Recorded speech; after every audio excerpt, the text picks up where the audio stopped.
The overall goal of the following experiment is to visualize the location and numbers of free F-actin barbed ends that are available for actin polymerization in neuronal growth cones that are exposed to axonal guidance cues.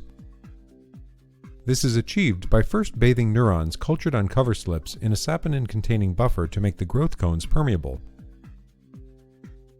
The cells are next exposed to a rhodamine-actin containing buffer for 4 minutes to allow rhodamine-actin to enter the growth cones and polymerize onto free F-actin barbed ends. Finally, the cells are chemically fixed and rinsed to preserve the distribution of the F-actin barbed ends that have incorporated rhodamine-actin. Based on fluorescence microscopy and quantitative image analysis, results are obtained that show that attractive guidance cues increase the number of free F-actin barbed ends at the leading edge of migrating growth cones.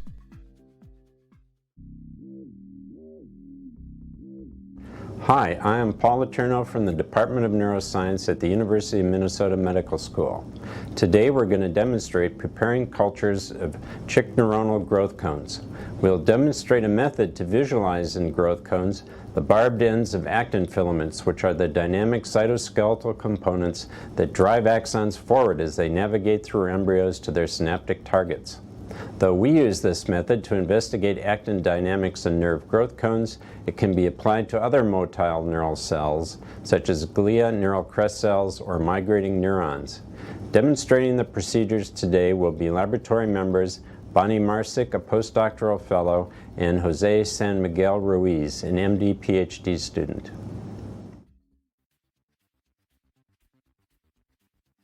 To prepare video dishes used for labeling neuronal actin with rhodamine, rinse 18 mm square or 24 mm circular glass cover slips with